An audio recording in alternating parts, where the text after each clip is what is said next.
आपने देखा होगा कांग्रेस के कई लोगों ने, प्रवक्ताओं ने कहा कि मोदी जी ट्रंप के बारे में क्यों नहीं बोलते हैं। क्यों बोलें?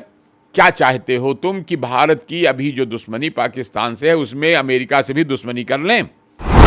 अब आज अमेरिका का बच्चा ट्रंप को सनकी, और कोई कहता है कि ये सठिया गए हैं, उम्र की ज़्यादा होने कारण का दिमाग असंतुलित हो गया है। मोदी जी अपने काम की बात, जो भारत के हित की बात, राष्ट्रीय हित की बात, उसके अनुरूप बात करते हैं। ट्रंप साहब को ये फायदा दिख रहा था कि अरे बड़ा अमीर आदमी है, एलन मस्क को हमारा समर्थन कर देगा तो उसके पैसे से चुनाव प्रचार में मदद मिल जाएगी, मैं जीत जाऊंगा। तो तुरंत दोस्ती हो गई, घनिष्ठता हो गई।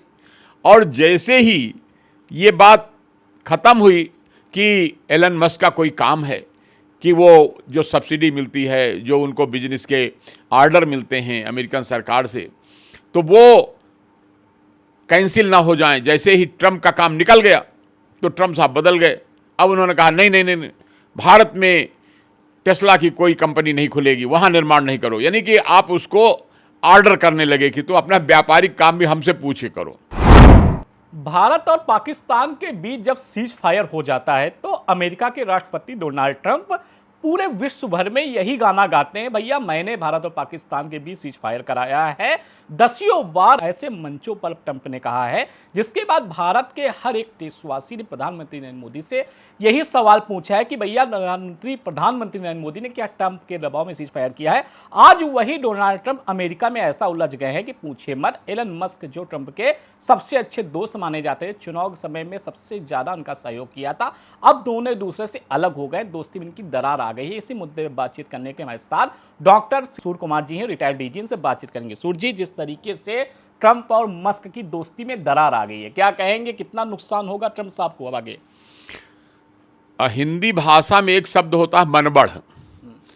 तो ये जो ट्रंप साहब हैं, ये इनका करीब करीब वही हर चीज़ का क्रेडिट खुद लेने की प्रयास, दुनिया में जो कुछ हो रहा है वो ट्रंप साहब के माध्यम से हो रहा है। यहाँ बार बार लोग कह रहे हैं, सत्ता में बैठे हुए लोग भी कह रहे हैं कि हम किसी तीसरे देश की मध्यस्थता नहीं स्वीकार कर रहे हैं, हमको नहीं मतलब है, हम पाकिस्तान से खुद डील कर रहे हैं।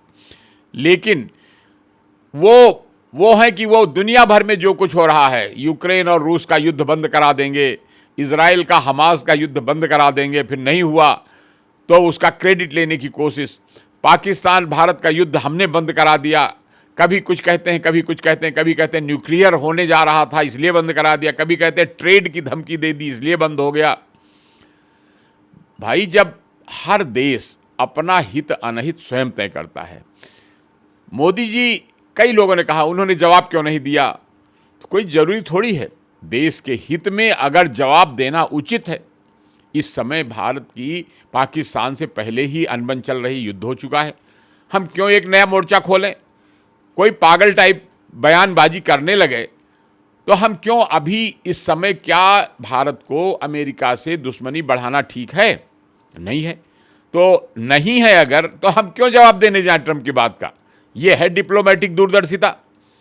और जो लोग मूर्खतापूर्ण बयान कहते हैं कि बतावें ट्रंप के बारे में, बतावें ट्रंप के बारे में, तो वो देश का अहित चाहते हैं अपने फायदे के लिए। आपने देखा होगा कांग्रेस के कई लोगों ने, प्रवक्ताओं ने कहा कि मोदी जी ट्रंप के बारे में क्यों नहीं बोलते हैं। क्यों बोलें? क्या चाहते हो तुम कि भारत की अभी जो दुश्मनी पाकिस्तान से है उसमें अमेरिका से भी दुश्मनी कर लें? क्या दूरदर्शिता है? क्या भारत का हित है? तो मोदी जी एक जिम्मेदार देश के जिम्मेदार प्रधानमंत्री हैं, वो देश के भला अनभला देख करके जवाब देते हैं। सूर्य कुमार जी, जब चुनाव थे अमेरिका में राष्ट्रपति के, तो ट्रंप हमके साथ हमेशा साए की तरह एलन मस्क रहते थे। एक ब्यूटीफुल बिल के चक्कर में पूरा विवाद का स्यापा खड़ा हो गया है, जहां तक मामला इतना बढ़ गया, कहते हैं अब दो लोग दोस्ती करते हैं, जब अलग भी होते हैं इतनी गुंजाइश रखते हैं कभी सामने मिले तो दुआ सलाम हो जाए। लेकिन यहां तो मामला बहुत तगड़ा आगे बढ़ चुका है। टेस्ला कंपनी के जो सीईओ हैं उनको धमकी तक ट्रंप ने डाला है, अगर आप आगे कुछ करते हैं आपको परिणाम भुगतने होंगे। क्या आपको लग रहा है ट्रंप आखिर क्या करना चाहते हैं आगे? इसके बारे में सिर्फ यही कहूँगा कि भारतीय संस्कृति, रामचरितमानस को कभी पढ़िएगा तो उसमें वर्णन आता है कि जो दुष्ट होते हैं, दुष्ट स्वभाव के लोग होते हैं, वो क्षणे रुष्टा क्षणे तुष्टा, रुष्टा तुष्टा क्षणे क्षणे, जरा सा फायदा दिखा तो तुरंत दोस्ती हो गई, जरा सा नुकसान होने लगा तुरंत दुश्मनी हो गई। तो आप इसको उसी अर्थ में समझ लीजिए कि जब ट्रम्प साहब को ये फायदा दिख रहा था कि अरे बड़ा अमीर आदमी है एलन मस्क, को हमारा समर्थन कर देगा तो उसके पैसे से चुनाव प्रचार में मदद मिल जाएगी, मैं जीत जाऊंगा, तो तुरंत दोस्ती हो गई, घनिष्ठता हो गई। और जैसे ही ये बात खत्म हुई कि एलन मस्क का कोई काम है कि वो जो सब्सिडी मिलती है, जो उनको बिजनेस के आर्डर मिलते हैं अमेरिकन सरकार से, तो वो कैंसिल ना हो जाएं, जैसे ही ट्रम्प का काम निकल गया तो ट्रम्प साहब बदल गए। अब उन्होंने कहा नहीं नहीं नहीं नहीं, भारत में टेस्ला की कोई कंपनी नहीं खुलेगी, वहाँ निर्माण नहीं करो, यानी कि आप उसको ऑर्डर करने लगे कि तो अपना व्यापारिक काम भी हमसे पूछे करो। प्रशासनिक सलाहकार बनाए हुए थे ट्रम्प, उन्होंने कुर्सी छोड़ दी। सलाहकार बनाए हुए थे और जब तक फायदा दिखा तब तक बहुत अच्छा बहुत अच्छा, और जैसे ही उसका व्यापारिक हित है तो उसकी चिंता नहीं है। तो ये इस प्रकार के स्वभाव के लोग बहुत लंबा नहीं चलते, खाली पैसे की बदौलत सत्ता में आ सकते हैं। लेकिन आज अमेरिका में स्वयं ये हालत है कि भारत में कोई ध्यान में नहीं देता। अमेरिका की तो बच्चा बच्चा कह रहा है कि ये कुछ सनकी आदमी है, ये कुछ पागल स्वभाव का हो गया है। और इसी तरह अपने क्षणिक नुकसान के लिए, और मैं ये भी कहूँगा कि एलन मस्क से भी क्या किसी सज्जन आदमी का ऐसा स्वभाव होना चाहिए कि वो तुम अपने राजनीतिक उम्मीद में, फायदे की उम्मीद में पहले तो खूब दोस्ती कर लिए, घुस लिए, और उसके बाद अब वो जड़ खोदने लग गए कि इसको हटाना है और दूसरे को राष्ट्रपति बनाना है। और वो हम कह रहे हैं मैंने बनवाया था, राष्ट्रपति बन नहीं पा रहे, तुम जीत सकते, जीत लेते, जीत के दिखा देते। हाँ, तो ये जो दुष्ट स्वभाव के लोग होते हैं वो ऐसे ही करते हैं कि पहले यहाँ देख लीजिए हमारे देश में जो अच्छे लोग हैं, वो जिससे उनकी दोस्ती है वो दोस्ती है, फिर वो बहुत जल्दी अपना स्वभाव नहीं बदलते। एक कार लाए थे, जब दोनों की दोस्ती में कार आई थी टेस्ला की, उसकी काफी ज्यादा कीमत थी, दोनों बेच भी रहे हैं उसको, पता चला ट्रम्प साहब कह रहे हैं कोई निशानी नहीं रखूंगा। हाँ। अब सीधा दुश्मनी होगी, जम के होगी अब। हाँ, तो ये ऐसे लोग जो होते हैं वो जो सज्जन और दुर्जन की परिभाषा भारत की संस्कृति में दी गई है, उसमें ऐसे ही लोग आते हैं। पहले एप्पल कंपनी के सीईओ टीम कुक को धमकाते हैं, ट्रम्प साहब कहते हैं भारत में व्यापार ना करो। एलन मस्क से कहते हैं टेस्ला कंपनी को भारत में ना करो, व्यापार भारत से ना करो। क्या आपको क्या लग रहा है, ट्रम्प अपने जो कारनामे कर इससे नुकसान अमेरिका को होगा, तगड़ा नहीं होगा?